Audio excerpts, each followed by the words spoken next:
Good evening, everyone, and welcome to our very special event with Multiverse Concert Series, Your Brain on Sleep. I'm James Wetzel, the producer of adult programs at the Museum of Science, and I am thrilled to introduce tonight's program. We are such fans of Multiverse and their incredible brand. We've had the joy of collaborating with them several times over the past year, including our recent virtual event with them back in June, which was a great success.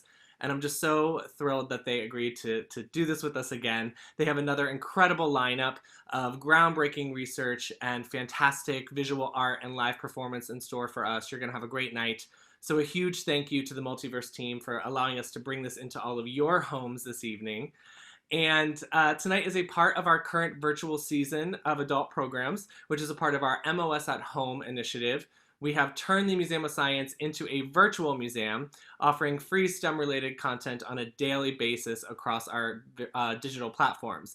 And as a part of that, we have launched our Subspace Adult Programs After Dark channel to host tonight's event, as well as the rest of our schedule. Now, we are about to wrap up our summer lineup. We have one event left after tonight. We'll be back next Thursday night with an event called And What About You, Sir?, which is an evening of drag king performers from all over the world who are going to be in conversation about how gender and identity and art all fuse together. So I encourage you to go to our website, grab your tickets for that, and while you are there, sign up for our mailing list, because even though our summer lineup is coming to an end, our fall season is right around the corner, and we will be announcing that lineup very soon. You will not want to miss it. So I encourage you to check that out and keep coming back and hanging out with us all fall long. Now, I will be back a little bit later on this evening to host a Q&A with everyone you're about to see come on your screen. So as questions come up tonight, you can enter those in using the Q&A function at the bottom of your screen if you're watching with us through Zoom, and I'll be back later. We'll try and get through as many of those as we can. I need to thank our friends from the Lowell Institute for making tonight possible. Without them, we would not be here, this program would not be happening, and it would not be free. So please join me in giving a huge virtual round of applause and thanks to the Lowell Institute. And finally, after the show tonight, we ask you to consider making a gift to support MOS at Home by going to donate.mos.org/MOS at Home.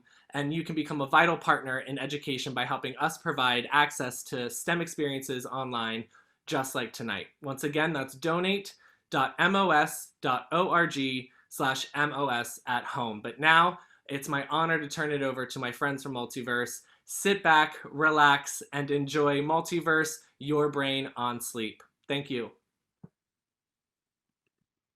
I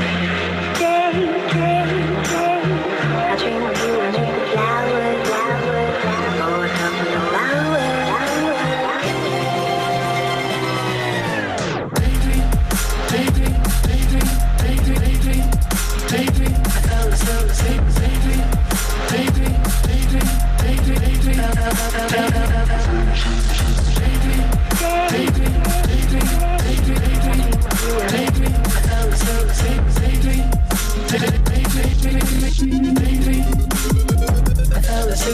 flowers, oh, top of the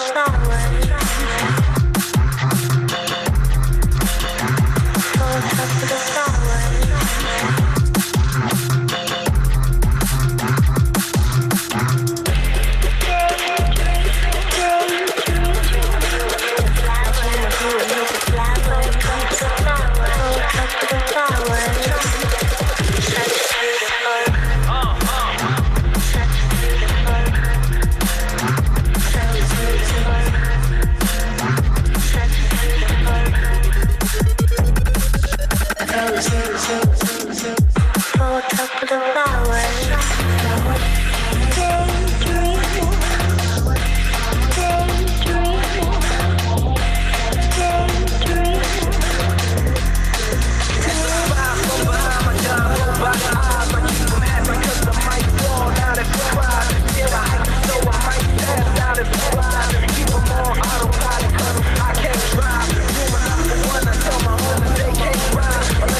On the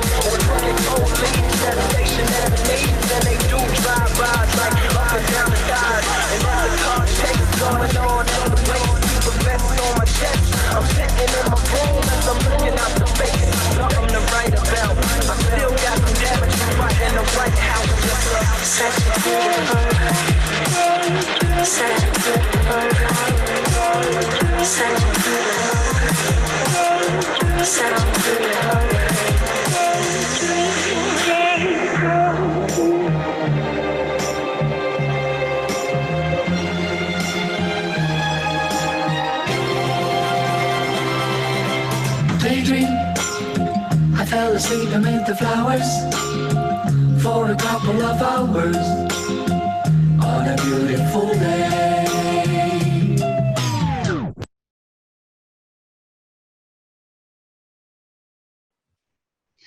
Hello, everyone, and welcome to our show. My name is Maya Rakoche, neurobiology major at Boston University and Multiverse's development intern for 2020. I'm proud to present tonight's show, Your Brain on Sleep, a collaboration between Multiverse and neuroscientist Dr. Gina Poe of UCLA and her lab. Join us to explore the nature of sleep, memory, and trauma on a journey with science, live marimba, dance ensemble, and finally, the Table Manners DJ Collective. Without further ado, please give a warm welcome to Dr. Gina Poe. Hello, everyone. It is so good to be here. I feel really lucky to be here talking to you about our research on what's happening in the brain when we sleep. I have brought along 3 of my graduate students to tell you about the 3 major projects that are going on in my lab. You know, people used to think that you slept because your brain was tired of being conscious and it needed a rest. But the fact is your brain is not resting at all when you sleep. Instead, it's working really hard to do some tasks that are impossible to do when we're awake. It's doing renovations and repairs, cleaning, taking out the garbage, reorganizing and putting away some memories and removing unwanted bits of other memories that no longer fit. And these functions all must be essential because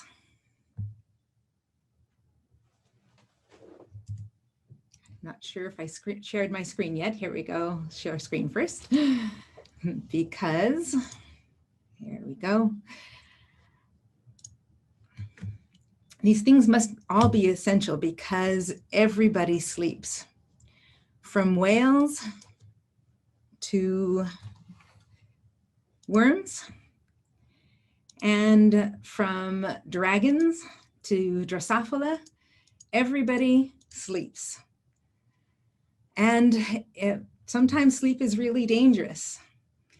And some other times you must think it must not be very comfortable. But we all do it because sleep is a biological imperative, and without it, we die. Even the lowly, almost brainless jellyfish must sleep. If you deprive this peacefully sleeping jellyfish of the sleep it needs, for example, here, by dropping its bed out from under it, it will have to get more at the next opportunity. And even this jellyfish has signs of having 2 states. Slow wave, where it pulse rate slows compared to waking. And that's like our slow breathing pattern in slow wave sleep. And another state where they stop moving altogether. That's like the way our muscles are immobilized to keep us from moving in our dreaming state of REM and acting out our dreams. Jellyfish go back and forth between these 2 states all night, just like we do. It now appears that every animal probably has 2 stages of sleep. The one in which we're really unconscious, knocked out, that's called slow wave sleep, or sometimes we call it non-REM sleep. And the other state where vivid dreams are happening, REM sleep. And in those whose brain we have measured, brain waves we've measured, there appears to be a 3rd state too, a transition to REM sleep, also called non-REM stage 2 sleep. This is the sleep pattern of my sister-in-law, Sandy, one night in November a few years ago. She has what is really an ideal sleep pattern. She starts with settling down and getting sleepy, and then falling into that stage 2 sleep, where you see bursts of brain activity called sleep spindles and K complexes. And there are strong excitatory drives rising up from the brainstem and producing hypnagogic hallucinations. Most of the time we slip smoothly into the deeper stage of sleep and don't remember these visions, but sometimes, especially when we're sleep deprived, part of our brain will be conscious enough to remember that these sometimes disturbing visions. And then we slip into this deep and dreamless sleep of slow wave sleep, where there are slow rolling waves of activity. It's difficult to wake people up out of this state. Your sleep inertia is really high, which is another way of saying that it's difficult to wake you up out of that state. If you do wake someone up from slow wave sleep, they won't report having dreamed. Their respiration is slow and steady, their heart rate is steady, all just like the jellyfish.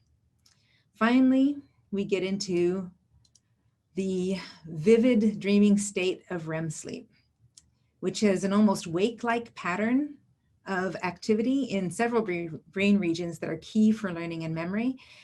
And our brain is sending down all the commands to move, like whatever we're doing in our dream.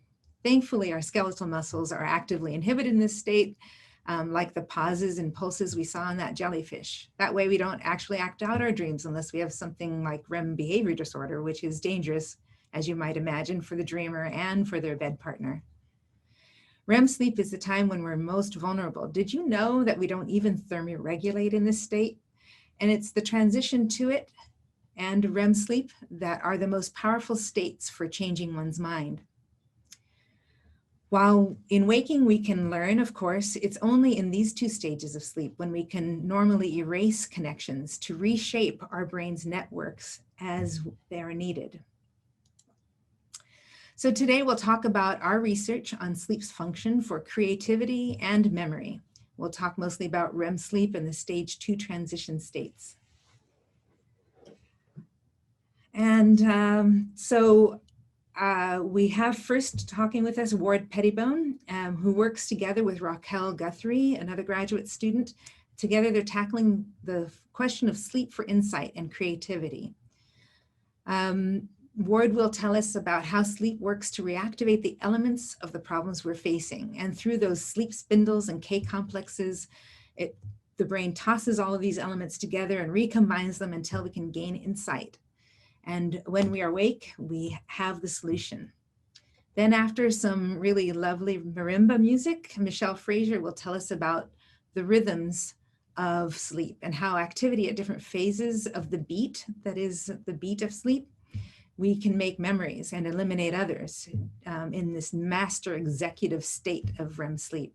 Lastly, Yesenia Cabrera will be telling us how really only subtle changes in the milieu of sleep can really turn it terribly wrong, going from doing its adaptive job to a maladaptive one, cementing in rather than resolving our emotional memories. She'll tell us why we suspect also that hormonal state can make such a difference. And I'll wrap up our science talks with discussion of what this all means to our mental health and the hopes we have in finding cures for anxiety-related sleep disorders. So before we go on, I'd like to thank you, my fellow taxpayers, for funding this research through the National Institute of Mental Health for the last 20 years, since the turn of the millennia. We've had this grant called REM Sleep in Memory.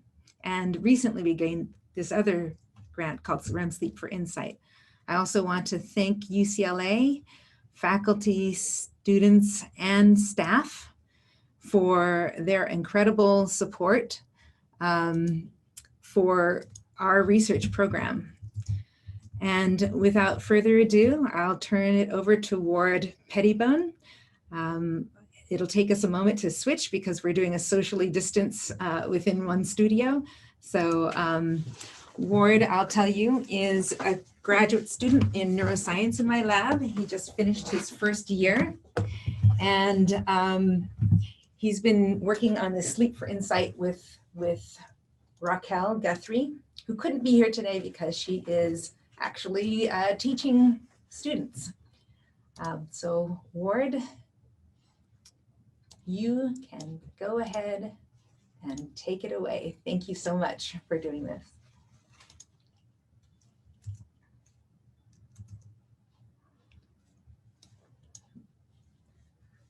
The social distancing thing is a pain. I know you guys know what I'm talking about, but here he is.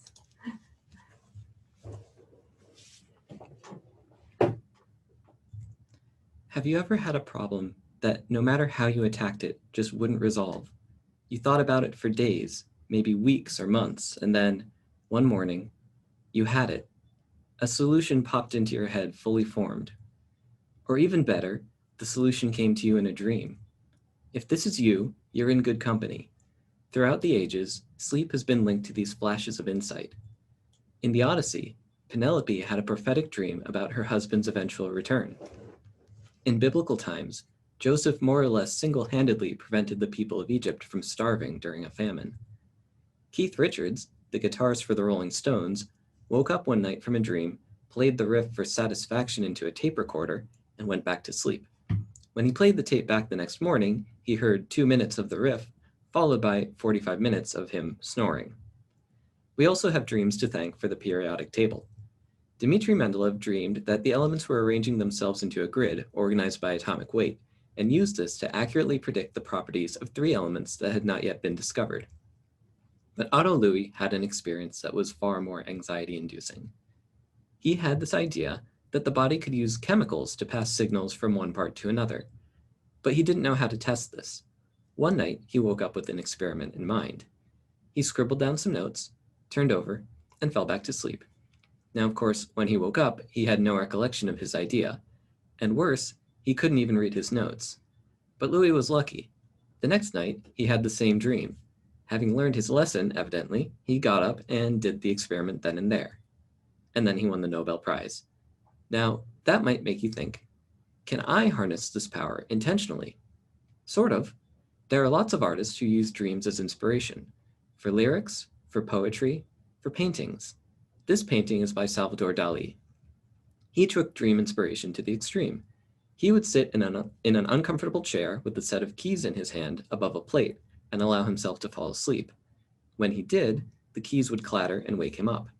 He would then paint whatever had come to mind in that brief moment of sleep. If you're familiar with his paintings, this will probably not surprise you.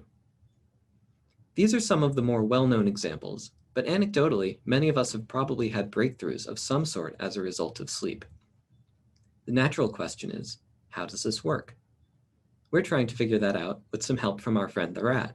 Just like us, when rats explore a new place, there are neurons, cells in the brain, that activate at different points throughout the space. These neurons are called place cells, and they're in a part of the brain known as the hippocampus. So maybe when the rat is standing here, this neuron is active. And when she's here, this neuron is active. We can track this and can even figure out where in the room the rat probably was based only on the active neurons we recorded. Here's the cool thing. When the rat sleeps, those neurons reactivate, only much faster. It's like she's watching a recap of her day on fast forward. Maybe she's dreaming about exploring the room. But how do you get a rat to have insight? What makes a rat go, aha, we have an idea. What if we put the rat in a maze? There's a treat at the end, but the rat only gets the treat if she solves the maze in the correct order. Here's the maze. Maybe here she has to go left, then straight, then right, then straight. Here's the secret, don't tell the rats. The second turn tells her which way to go for the reward. She doesn't need to remember the other 2 turns to find it.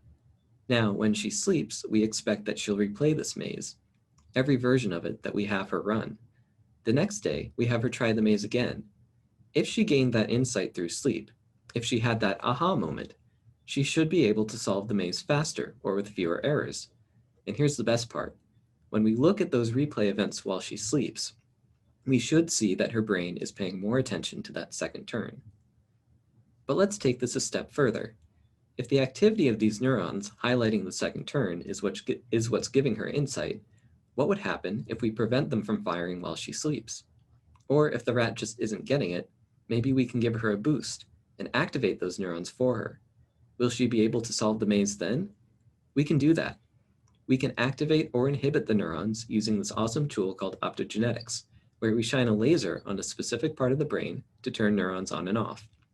If you ask me, rats with lasers is a pretty good reason to be a scientist. Right now, we're still working on this project, so I can't tell you for sure whether this works. But if it does, and even if it doesn't, it will move us closer to an understanding of how sleep can help our brain reach these incredible breakthroughs. Who knows, maybe we'll have rats painting dreamscapes, or creating new inventions. Or, more likely, they'll solve the maze, go back to sleep, and we'll get to listen to 45 minutes of rats snoring. Thank you very much. I'd now like to introduce the marimbist Matt Sherrick.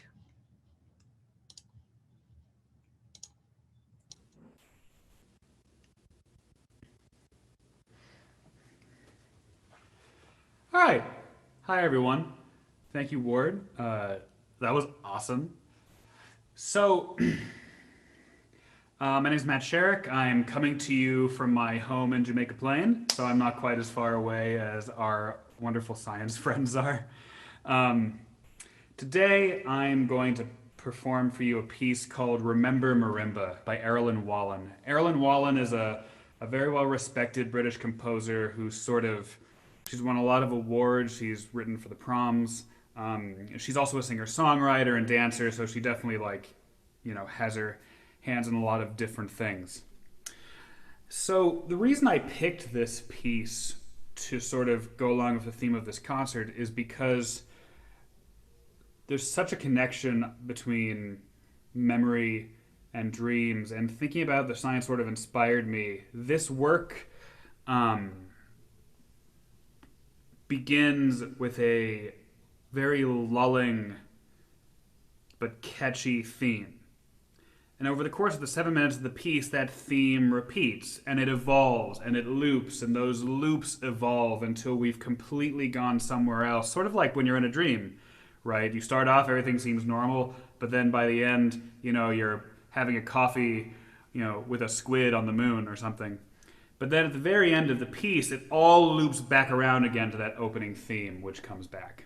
So, anyway, I hope you enjoy Remember Marimba.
Thank you very much. It's been a pleasure to be here. And now I'd like to pass it on to Michelle Fraser, who's going to talk in very apropos about the rhythm of sleep. Thank you.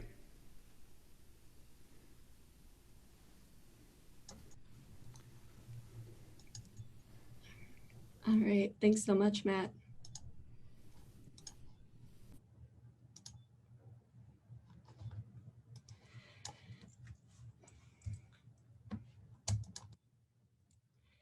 So if you think back to your time as a student, I bet it's pretty likely that you can come up with at least a few times when you felt very unprepared for an exam the next day.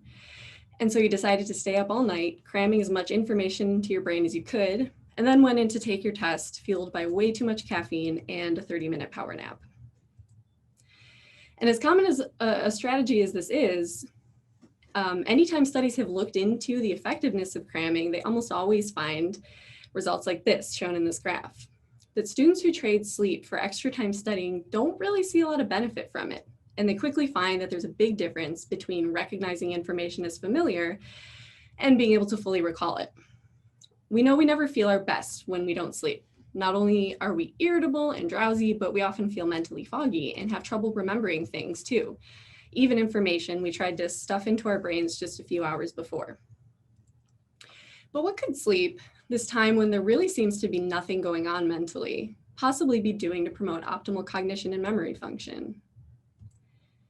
To me, this is the real mystery of sleep, that every night our brains go offline, but they don't go to sleep themselves. They remain quite active while we sleep, as these activity maps of both, as these activity maps of both human and rodent brains show. The warmer colors signify activity, so we can see that many areas of the brain remain highly active through different sleep states. And as Gina already told us, every time we sleep, we cycle through a series of brain states called sleep stages, each of which functions to process our waking experiences.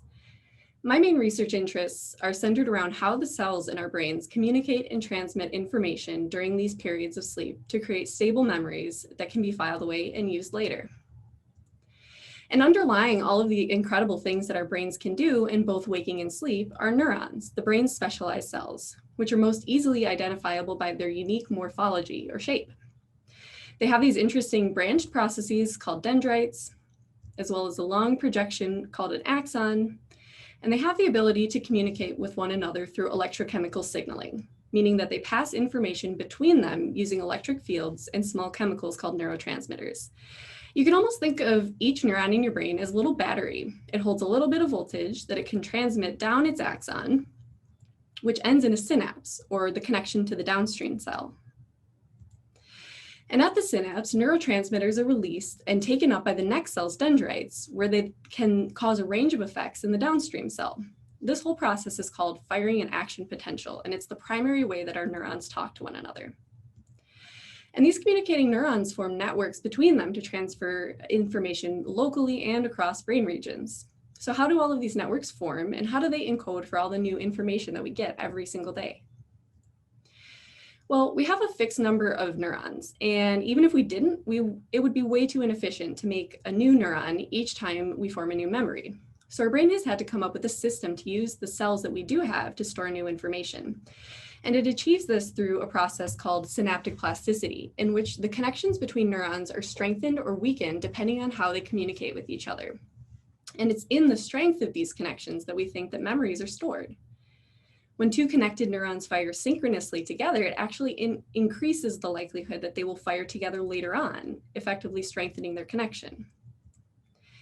And when a number of neurons fire together at once, they form what are called cell assemblies, which allow us to integrate disparate pieces of information into a coherent perception. So instead of having to process an object's shape, texture, or color individually before we can identify an object, we can store all the information together in a unified cell assembly. A region of the brain called the hippocampus is a critical first step in creating and storing these memory ensembles. Here's what the structure looks like in a mouse. With its neatly organized layers of cells. Each cell is a brightly colored dot. The hippocampus isn't typically this colorful without some extra processing, but we humans do have a hippocampus that does roughly the same job as a rodent's. And during waking, what the hippocampus is doing is that it's receiving information from many regions of the brain, relaying external sensory input that it's received from the environment. And it puts all of these information together to create memories.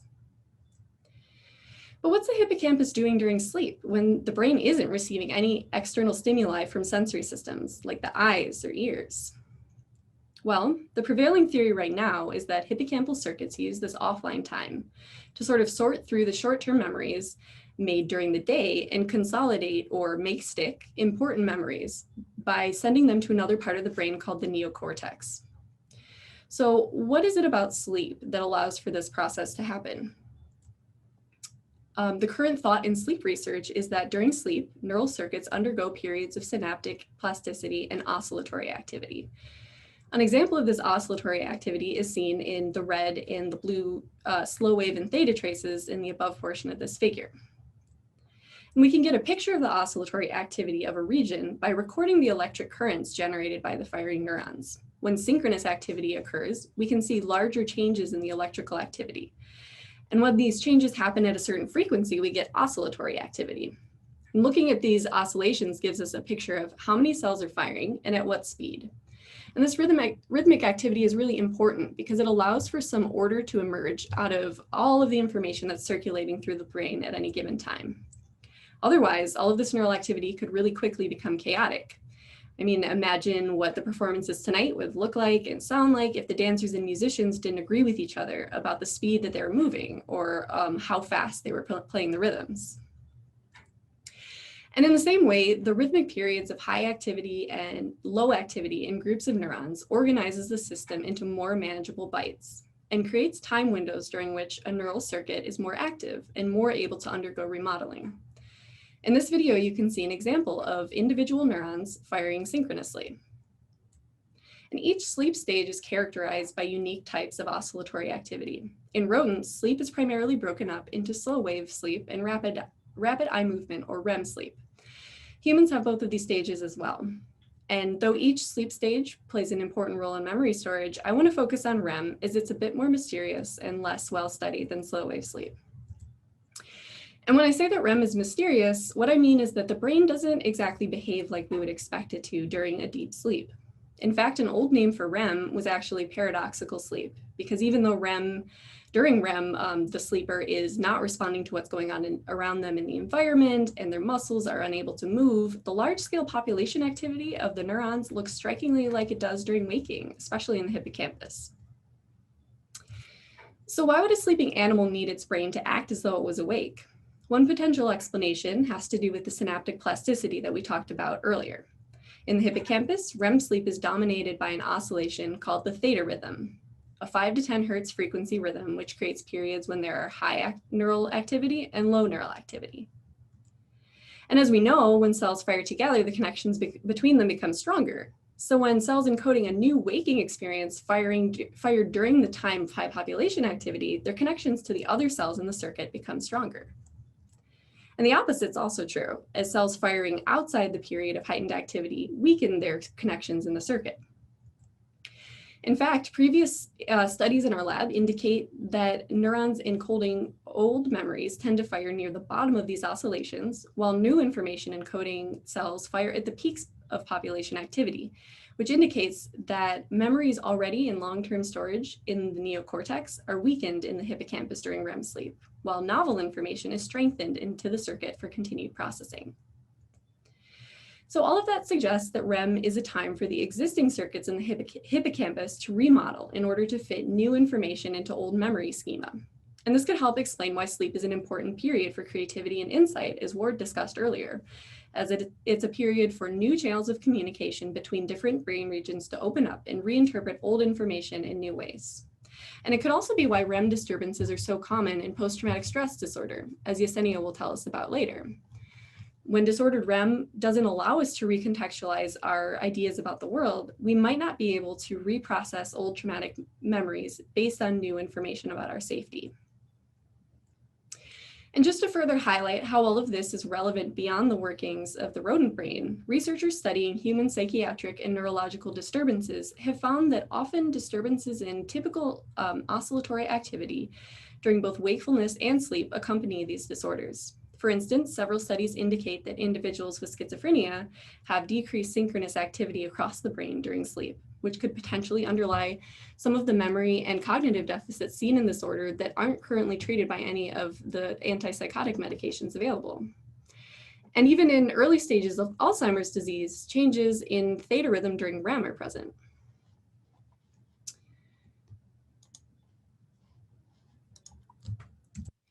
And while there are many more unknowns than knowns when it comes to sleep and its contributions to learning and memory, there's a lot of intriguing evidence suggesting that at least some of the answers to these questions lie in the organization of neural population activity and how the different brain states influence how information is processed. So I hope I've given you some convincing evidence that the brain during sleep is an active, complex system, and that what happens during our neural circuits during sleep is integral for proper cognitive functioning, even if it happens without us really noticing. So thank you so much for your attention. And with that, I'd like to introduce Meg Anderson and Haley Day, who will be dancing to Without Words, a piece composed by David Ibbott.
Let's have a huge round of applause for Meg Anderson and Haley Day. They can hear you, I promise.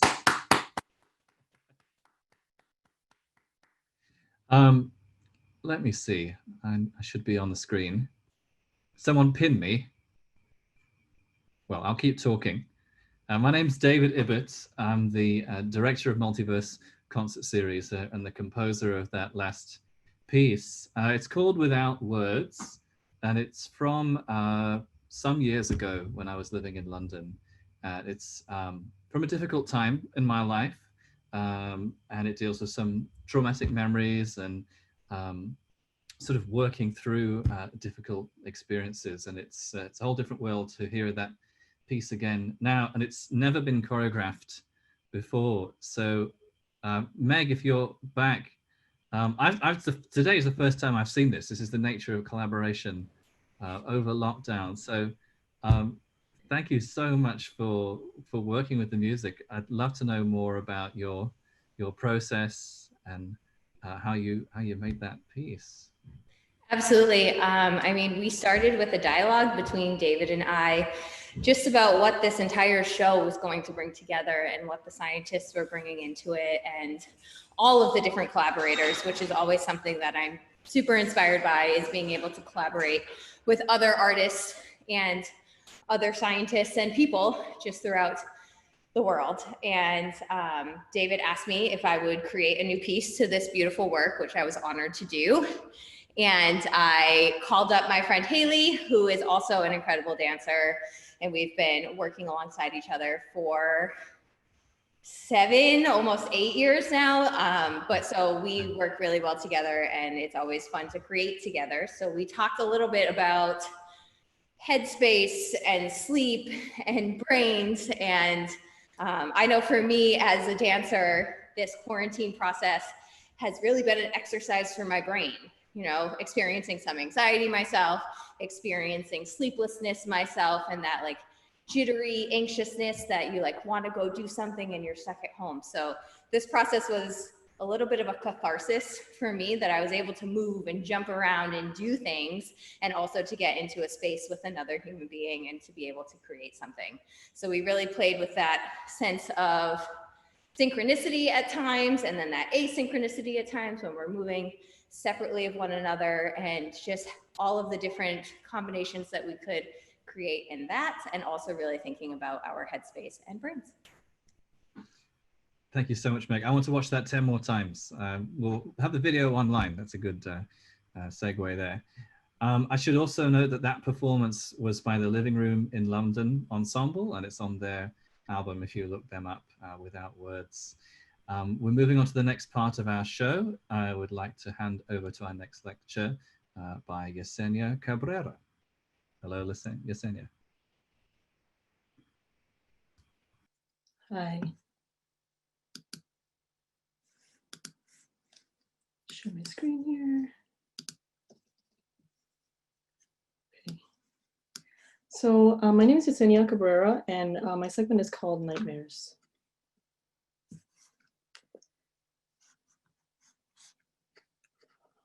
So sleep is really important for insight and problem solving. And it is also important for learning and memory, as we heard before. For proper learning, memories must be rehearsed and updated when conflicting information arises. This happens most efficiently during sleep. But what happens when sleep goes wrong? Could a night of bad sleep interfere with proper learning? Or more seriously, could poor sleep be maladaptive, contributing to disorders involving memory?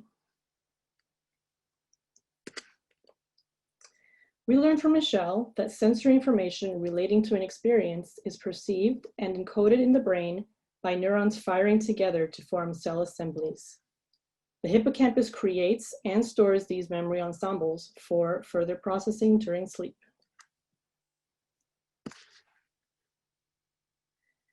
And each sleep stage supports a unique pattern of synchronous neural activity, or oscillations, and these promote synaptic plasticity. REM sleep is characterized by theta oscillations. Individual neurons and ensembles can independently fire at any point during the oscillation. A memory ensemble whose cells fire at the same time as the height of the theta oscillation are strengthened. The purple neurons and their connections signify a strong memory ensemble. While those that fire during the lull of the oscillation are weakened. Previously strong connections can be loosened, as seen by the purple neurons loosening their link to each other. So let's see what this process looks like in a real life example. Imagine you're having a nice drive down the street and you come to a stop at a red traffic light. You will notice an adorable dog standing at the corner and wonder what it's doing there. But the light soon turns green and you begin driving into the intersection. Suddenly, you hear a loud smash and feel a painful jolt as you are thrust against your steering wheel moments after the airbag deploys. Your heart pounds and you start to shake. You soon realize that you have been hit by an oncoming car that failed to stop when his traffic light turned red. Luckily, you have no severe injuries. On your way back home, the events of the accident play in your mind repeatedly. And your mind links that street, the traffic light, the dog, and the red car that hit you with the experience of the car crash. This initial information is formed into a memory ensemble, linking all of the elements related to the car crash experience. Once you are home, you go to bed.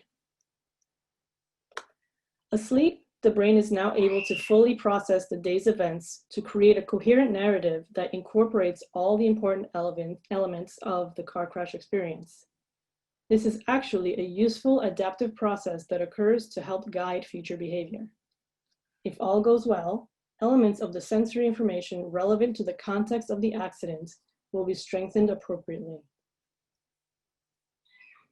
The red light, the oncoming car, and the crash will be preferentially linked above any other connection.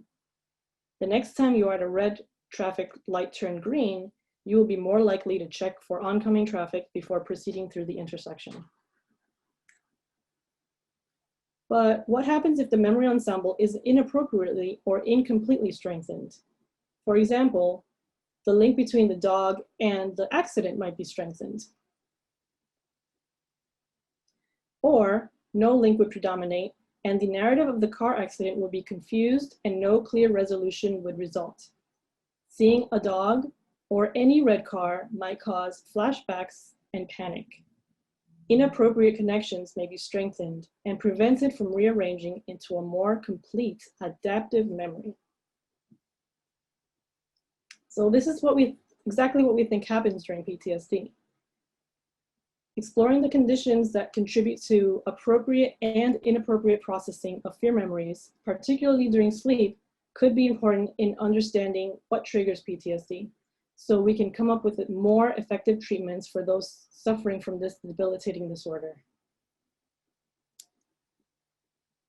So can we leverage what we know about REM sleep and synaptic plasticity into possible treatments for PTSD? Well, in our lab, we're looking at an important system that is central in the intersection of sleep, learning, and stress. And this system is called the locus coeruleus noradrenaline system. The locus coeruleus is the blue spot in Latin. In dangerous or stressful conditions, noradrenaline, also known as norepinephrine, acting as a hormone, jumpstarts the fight or flight response, increasing heart rate and preparing our muscles for action. In the brain, noradrenaline acts as a neurotransmitter to promote alertness and vigilance and solidify memories by increasing synaptic strength. The locus coeruleus, or the LC, is a primary source of noradrenaline in the brain. The LC fires quickly when we need to be alert. With each pulse of activity from the LC, noradrenaline floods the synapses, strengthening memory synapses and at the expense of weakening memory synapses. In other words, synaptic weakening cannot occur when the LC is firing and norepinephrine is present. Under normal conditions, the LC ceases activity during REM sleep. It is completely turned off. And so that means that synapses are devoid of adrenaline. With each theta oscillation, memory ensembles that need to be weakened can do so reliably in the absence of noradrenaline. So we think that if the LC does not stop firing as it should during REM sleep, this could interfere with normal synaptic plasticity, which includes both strengthening and weakening of memory ensembles. Reorganizing the elements of a memory to a more adaptive narrative during sleep cannot occur without synaptic weakening. Malfunctions in the LC noradrenaline system or sustained activity in conditions of high stress could contribute to an excess noradrenaline release during REM sleep, potentially increasing susceptibility to fear memory processing disorders like PTSD. And actually, people with PTSD have been seen to have an overactive LC, even during sleep. Hyperarousal, sleep disturbances, and flashbacks of fearful memories are canonical symptoms of PTSD. Could understanding of the system be exploited in the prevention or treatment of disorders like PTSD? Let's go back to the car accident example. You are understandably shaken after the car accident, and your LC is in overdrive. Perhaps waiting a few hours to go to sleep until you feel calmer might quiet down the LC enough for appropriate elements of the experience to be incorporated into and irrelevant elements to be removed or weakened from memory schema to prevent PTSD from settling in. If you develop PTSD as a result of this accident, a therapist might give you specific sleeping guidelines to utilize on the day of a difficult session, or you might be given medication to calm the LC noradrenaline system, a drug like propranolol, for example, timed accurately around sleeping time. These ideas still need to be tested in a clinical setting, but fundamental research studies in animal models show great promise. I hope I've convinced you that of the importance of sleep in the formation and modification of memories, and of the necessity of continued research into the role of sleep in PTSD. Sleep indeed can be maladaptive under certain conditions, but the more we know about it, how it works, and how it goes wrong, the better we will be able to use this knowledge to inform better therapeutics and help many people. So thank you so much, everyone, for your attention. I will now hear from Gina Pollagan. Thank you so much, Yesenia. That was amazing. You did such a great job explaining all of that, as did all of the speakers today. I hope we've given you some things to think about today and some things to consolidate tonight when you go to sleep. Through these science segments and the beautiful music and dance in between, we hope you've been able to greater appreciate the beauty and complexity of this unconscious state in which we spend roughly a third of our lives. Let's see.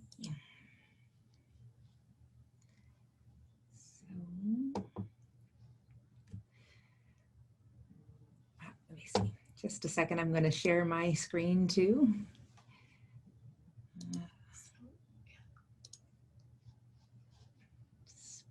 Presenter. Desktop 2, got it. All right.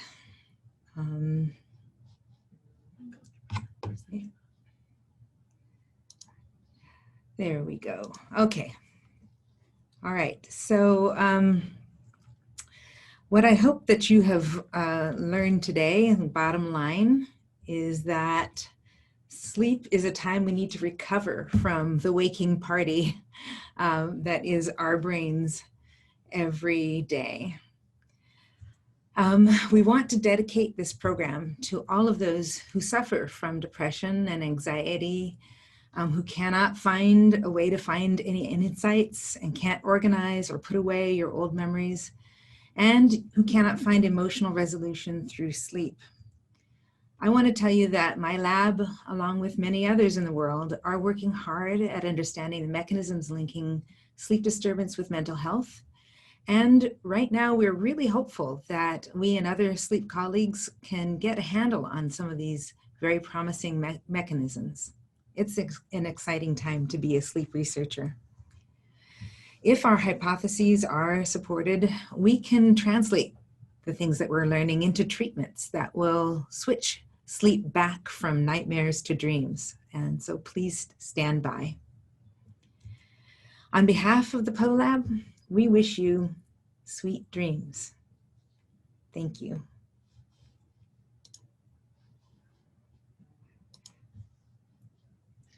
Thank you so much, Gina. Before our last performance, I'm proud to announce the launch of our Multiverse Patreon, a platform where you can get sneak peeks and behind-the-scenes content from our projects and support our work to connect art, music, and science together in live performance. Visit www.multiverseseries.org for the link and tickets to our next show, Return to the Reef, on the 17th of October. I now introduce our final act, the Table Manners DJs.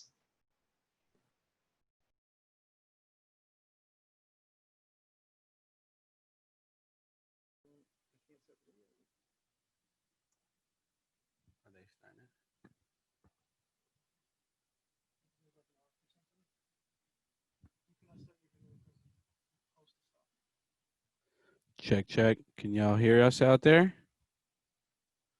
Yep. Can you see us out there, though? No. I think that's Museum of Science. Where we at? Host has locked us. I could talk for a sec while hopefully the host unlocks us. So we are Table Manners. My name is ESQ. We've got Treeman across the way from me, and behind me we've got our secret guest. We're playing 3 beats for you tonight. That actually comes from our other homie, Slipwax, who couldn't be here tonight. He's on vacation, so we hope he enjoys that with his fiance. The remix that you heard for the video was him, as well as the 2 other tracks that we're going to play tonight. I'd like to just tell you 2 quick things. 1, how we got here, and 2, what we're going to show you. How we got here is we worked with David and the Multiverse crew for a couple of events, and they usually just send us either a stem or a sample or an idea and just let us run with it.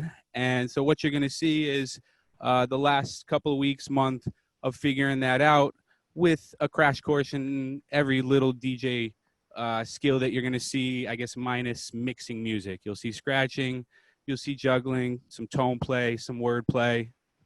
Is that it? Anything else we got? Yeah, that's, I guess, what we'll see. How we looking, Trees? Are we back on? You're up. Ready to go? All right. Without further ado.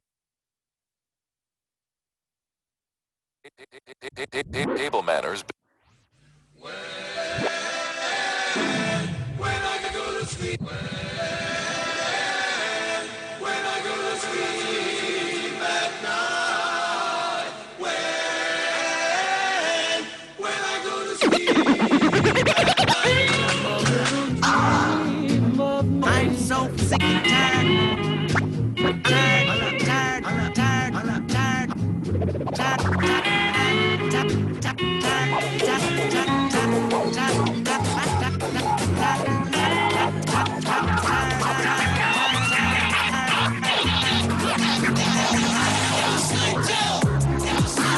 Brush his teeth. Brush his teeth. Brush his teeth.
I like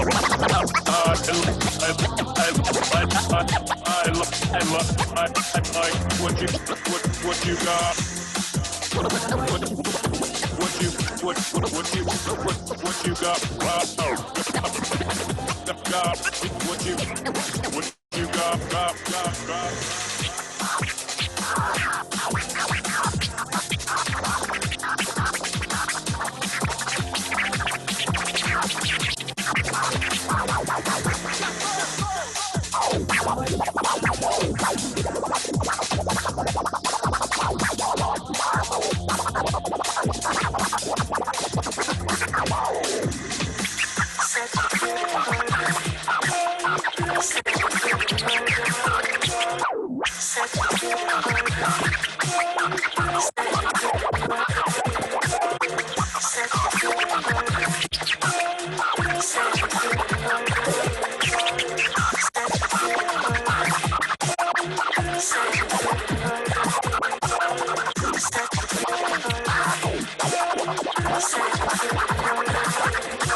I fell asleep amid the flowers for a couple of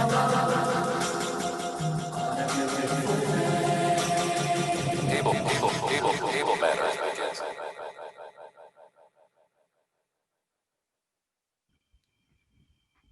That's our show. Let's have a huge round of applause for Table Manners and all of our performers. Congratulations on making it to the end of our evening. I can hear you clapping, I promise. I'm David Ibbott, the director of Multiverse Concert Series. I just want to say again, we're a non-profit organization. We're partners with the museum, but only for certain events. And we want to invite you to follow us and join our Patreon, which is a new way to support the kind of programming you've enjoyed tonight and help us do more of connecting art and science.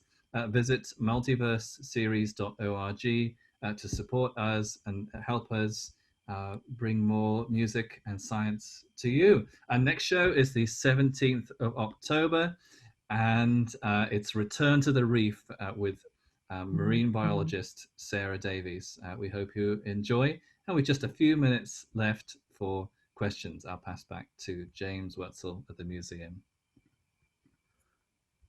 Wonderful. Let's actually have all of our panelists and our speakers and our performers come back onto the screen. We'll do a giant Brady Bunch moment here in our final moments. First off, thank you to all of you. What an incredible and fascinating show and fusion of art and science. I know everyone out there has had a wonderful time. We can tell from all the comments coming in. You're all getting tons of love. We did have some questions come in. Some of them, our panel was on top of it, and they answered some of them already. So, but we'll start with one that hasn't been. Do you find that what time sleep occurs, 10 p.m. to 6 a.m. versus midnight to 8 a.m., changes something to its quality and the way that it works? Yeah, that's a great one. Absolutely, it does, because the first sleep that we get in the night is that stage 2 and then deep slow wave sleep, and you can only get that in the first part of the night. So the circadian rhythm, the time in which sleep occurs, affects how much of what kind of sleep we have. We have much more REM sleep later in the wee hours of the morning. And so if you curtail the amount of sleep you get in the first part of the night, you will curtail the amount of that deep slow wave sleep, which we didn't really go into, but it's really important too. Wonderful. And I'm going to go back as we wait for, if there are more questions, feel free, you can still submit those as well. But I have a question that I think would be worth answering, just in case people didn't see the answer in the chat. Gina and the rest of our wonderful researchers. Can one treat psychiatric disorders or Alzheimer's via sleep therapy? Yeah, I think people are working on it, and I really think there's great promise for that. One of the things that changes first when people develop Alzheimer's is their sleep, and it becomes less efficient. The slow waves change and get smaller, and then they start bleeding into wakefulness. And since we've recently discovered that the glymphatic system during slow wave sleep cleans out the garbage that accumulates when we wake up, if our slow waves get smaller and weaker, then we can imagine that that garbage can't be cleaned out as efficiently. So people are working on ways to increase the juiciness of those slow waves and slow wave sleep for Alzheimer's and other problems. That's fascinating. This is an interesting one. Can taking a nap in the day improve memory for things you've studied during the day? Absolutely. There's some really great research by Sarah Mednick and others that shows a nap is as good as a whole night if you get the right kind of sleep in your nap. But interestingly, they also found that it's only people who habitually nap, not every day, but maybe once a week and feel good about napping, that benefit most from napping after a learning period. I personally find that if I'm studying something that's really difficult and I need to reformulate all of my hypotheses to incorporate it, I have a sleep attack. I really kind of have to sleep. And you find in libraries so many students with their heads down, drooling on their desk because they've felt the same way.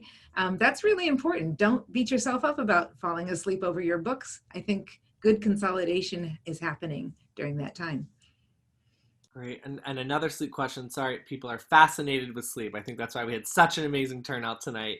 But we will get to the rest of the group as well. I've had the same dream for 20 years. Are there any studies on this? I hope it's a good dream, first of all. I want to say that. If it's not, there have been a few really good researchers. Tori Nielsen, T-O-R-E-N-I-E or E-I-L-S-E-N is in Canada. He's been doing a lot of research on dreams and their meaning and how to change them. And I have to say myself, I used to have a repeated nightmare.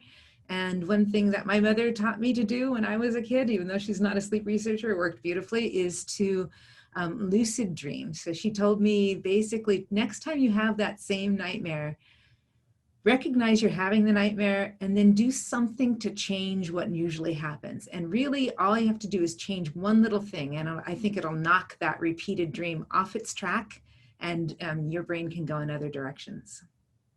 Does anybody else want to answer that? Yesenia or Michelle or Ward? Yep. All right. I'd like to jump in with a quick question for the audience who are still with us. What topics, what research should Multiverse engage with next? Put them as questions. That would be really interesting for us to know what we could do. That's great, and we'll report back as we're waiting on those to come in. I'd like to move to our artists, the table manners if they're still around, and Meg and Haley and David as well, though you do this a little bit more often and regularly. But what was this process and experience like, being paired with this incredible lab of researchers and such fascinating but really, I think, complex research? Like, how was that infusing that into your art? I think Meg. I can answer a little bit. I actually didn't get the opportunity as much as I would have liked to have dived into this research beforehand. We had kind of created something, and then when we did a test run of all of this research as a group, and I got to learn more, it definitely affected how I performed the movement and how the quality changed and more of what I was thinking about while I was dancing. So it's really interesting to me to kind of, I was really influenced by the music and the idea of sleep, but then having more information on it after it was already created and then applying it to my performance was a really interesting process to me. But I feel like I could do it more justice, if that makes any sense, once I had more of that information and I had learned more from the scientists. And this is a little bit of a follow-up question to that. So when you're collaborating, because I know Meg, you work with Multiverse on a regular basis as well. In situations like this, how do you ensure that your artistic interpretation also speaks for the integrity of the work or the practice in science? And what are some of your artistic approaches that you value as an artist? I really value being able to have inspiration from a place of science. You know, a lot of times as artists, we kind of get trapped in the artist world and in this little bubble that we have. And like I said, I've been working with Haley for at least 7 years now, and it's a really kind of wonderful bubble to get into. But also it's really nice to get the perspective of people way outside of our artistic bubble and in a science field or in just like having a different idea or a different approach or perspective. And so being able to collaborate with someone who works so differently on a daily basis and thinks so differently on a daily basis and does so many different things and has different knowledge is really satisfying, because it gives me so many different tools to work with from an artistic place. You know, I have all of these ideas of how the body is working on the inside versus what's happening movement wise on the outside, which is really interesting, like thinking intrinsically and how is my brain functioning that's causing me to have these movements or ideas, or how are my cells functioning in a different way, moving inside of my body while I'm externally moving, is a really, really interesting facet to think about as I'm creating movement and choreography and as I'm dancing. Yeah, so we got to collaborate with David last year on a project that I got more of the sciencey part ahead of time, and then we like had videos that we literally were like, how are we gonna move like that? Like, how are we gonna do what that cell is doing, where it's like turning itself inside out, right? And I feel like that was a really cool process, like having literal videos to inspire things. And then on the like selfish side, to get to have audience members who never would have chosen to see dance who came for the science part is nice for us to be able to get new people exposed to what we do. Absolutely. And I think also part of the collaboration and staying true to each other's visions and thoughts is just communication, which all of this is. And it's really interesting to see how that communication has changed a little bit now that we're all in quarantine, but it's still happening and we're still creating things together, and it's really wonderful. And we're so honored to be able to continue to do so. Wonderful. There's a great DJ question in I was there. going to say, are the table manners, can we throw a question to you? Yeah. So you're getting rave reviews. As always, but people are wondering, are you always improvising or are there learned sequences? And how does sleeping influence you? Well, 2 out of the 3 of us today have children, so sleeping takes on a whole new meaning when that comes in the game. As far as improvisation, a lot of it is improvised, but this was actually a perfect example. So the 4 of us, myself, Treeman, Menace, and then Slipwax, who made the beats, kind of all like passed the baton in different ways during this. Like in the beginning, Slip started making the beats, and then some of the scratch tracks I put together, then passed it along to them. Menace walked in literally at the 11th hour, had about 20 minutes of practice literally after our sound check. So his is 100% improvised. And I know that he would be disappointed in himself, but he's still nastier than anybody in a coma. He's still better than we are. So it's a combination. And I think you practice and you prep and you freestyle so that all that practice and prep just comes naturally once it's game time. We don't get much sleep. Weed helps. Coffee helps. Knowing that there's children depending on you absolutely helps. But yeah. Great. Well, we are nearing the end of time. There are a ton of questions. I wish we could get through all of them. Perhaps the team can go through and try to answer and catch some of those in the chat before we close everything down. But I do want to throw it over to David and Maya, because someone's asking if the opening video of The Brain and music is available for purchase? And is any of this music going to be available for purchase? And what is the future? What is beyond the show on October? What else is in store? And can you give people a little bit of a sneak peek about perhaps what's next for our collaboration? So yes, the remix by Slipwax at the beginning with the video, we're going to make that available, and it'll go out to our Multiverse mailing list. So if you join multiverseseries.org, you'll get a link to that track. Yes, we are releasing music, and my first album as a composer is coming out through Multiverse in November in partnership with the museum. It's called Octave of Light, music about exoplanets. So hope you'll join us for that. We are going to be visiting the world of coral reefs in October on the 17th with marine biologist Sarah Davies at BU. And you can see our website for, it's going to be a busy year, and we want you to join us for it. Wonderful. Well, it's been a joy to spend the evening with all of you. We thank you for all of your contributions to this program. It was amazing. And a huge thank you to Maya for everything and putting tonight's program together. This was your brainchild, I believe. So it's just been a wonderful time watching you sort of bring all this together in this incredible group of artists. So thank you on behalf of everyone out there. And thank you to everyone watching. We thank the Lowell Institute one more time for making tonight possible. And we hope to see everyone again very soon. Until then, stay safe, stay well. Have a wonderful night, everyone. Thank you.